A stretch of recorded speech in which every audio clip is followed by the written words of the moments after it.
Happy Odin's Day. Let's discuss the path of power.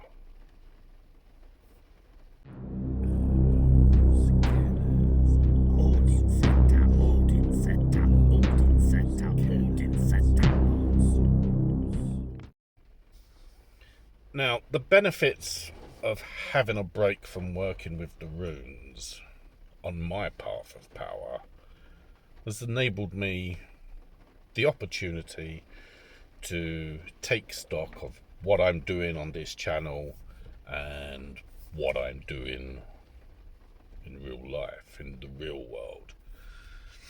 And I can't help but feel, in some regards, I've kind of made this series, The Path of Power, this is volume 2, more of a diary than being something that expresses a way for other people to explore their own paths of power.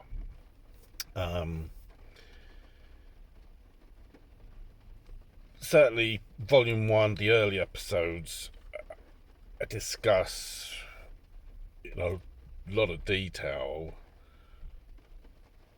how you can progress into discovering your power and trying to keep it as open as possible in terms of not sticking to one sort of framework. It's interesting, in recent months there's been some conversations I've been a part of on that where it reinforces some of the things I say back then and I still hold on to, that we can dress up how we engage in our world any way we want to, but when it comes to your power, how we sort of utilize that, while the exact details may differ, there's an underlying sort of heartbeat that tends to be sort of the same, which is mainly to support you into discovering your power. And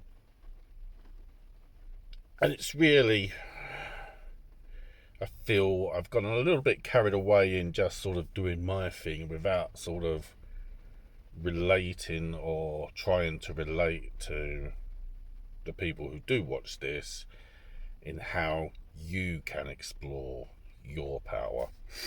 What I mean really is, it's just sort of, I'm happy to create an example for you to watch, to be intrigued by, or to question, because it's important to question also. But I don't feel of late that I've really been sort of engaging, offering anything that's anything but serving my needs. So it's really, I want to move forward with trying to encourage people to engage with me and to encourage people to forge their own path. Because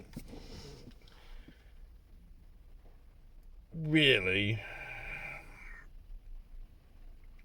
what works for me isn't going to work necessarily for other people, and how I do things might be considered different or not right, and that's okay. That all comes back to how we make something work, how we tap into our potential and make it work for us. And with the fascinating sort of mixture of peoples we have, and belief systems, philosophies, just general outlooks, I don't believe that one is greater than another just because I say it, or X person over there says it, or D person over there has a different thing.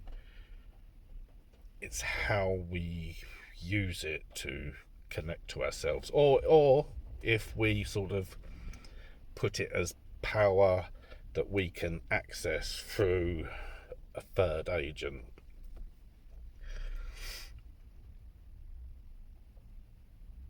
I want to continue I am going to be continuing sort of like drawing new runes, and I'm influenced by this at the moment to some degree.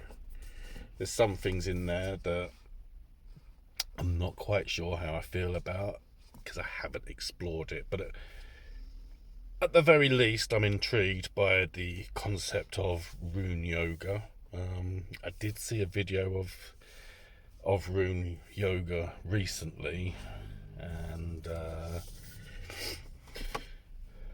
on social media it wasn't received, shall we say, in a positive way, but I don't know enough about it to,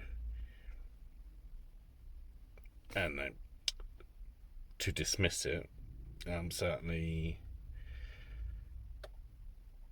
not going to just, I don't want to be the person that just dismisses it because it doesn't sort of fall into, I don't know, a parameter within Heathenry, because it's not in the sources or that.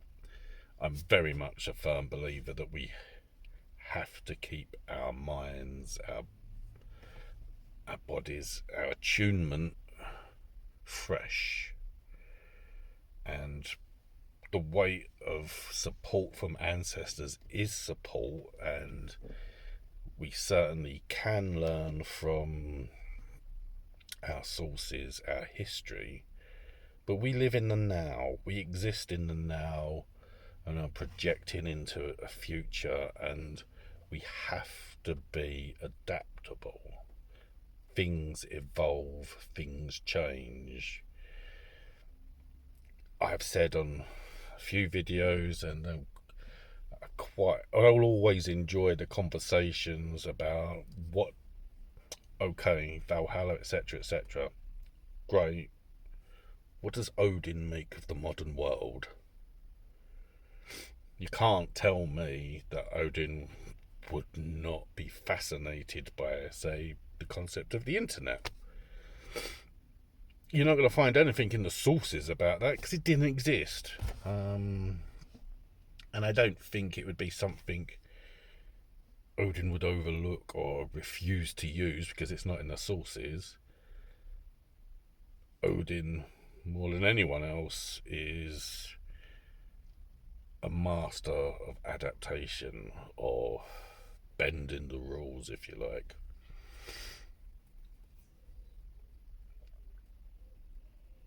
We have to forge a path into the darkness. We can be the light, or we can have light coming from behind us, supporting us, lighting the way, but we have to take the steps. And that's the thing. We have to move forward, and we have to live. We have to experience. We have to sometimes fight for it, and we sometimes stumble and fall, and it's all part of the learning curve of making what we can of this existence that we have before we join our ancestors. So, enough of that. Obviously it is New Rune Day, and I am going to be working with new runes this week. And how I do that is at some point later today I'll have some quiet time, and I'm going to sort of open myself up, make myself accessible to the runes. Obviously I'm picking particular runes to work with, and that also involves me, or presenting the opportunity for the runes to reach into me, and then sort of once that connection is made to the runes I'll be working with, I will be closing myself down and holding those runes, that contact with those runes, with me for the following week, and then really sort of seeing what happens.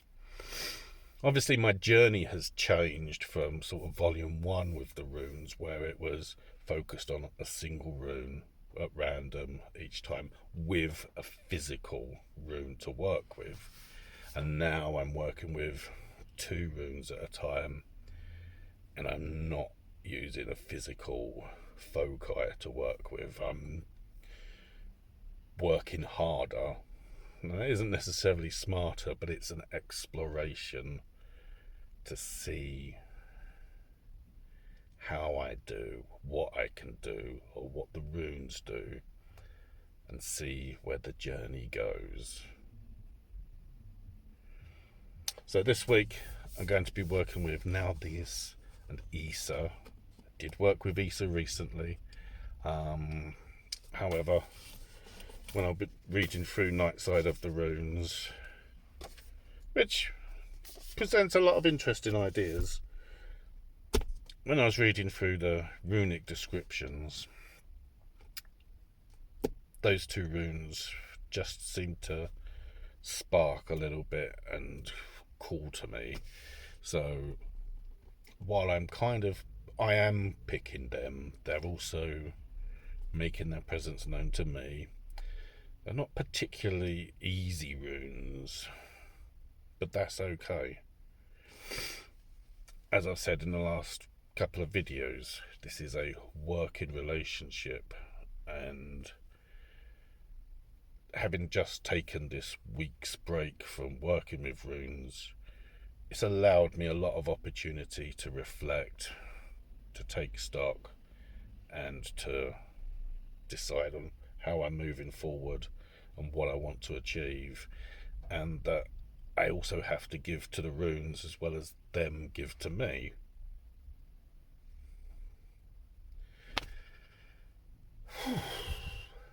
Well, if you're still with me, thank you, and we'll see how the week goes. Thank you, be good, be safe. I'll see you next time. Goodbye.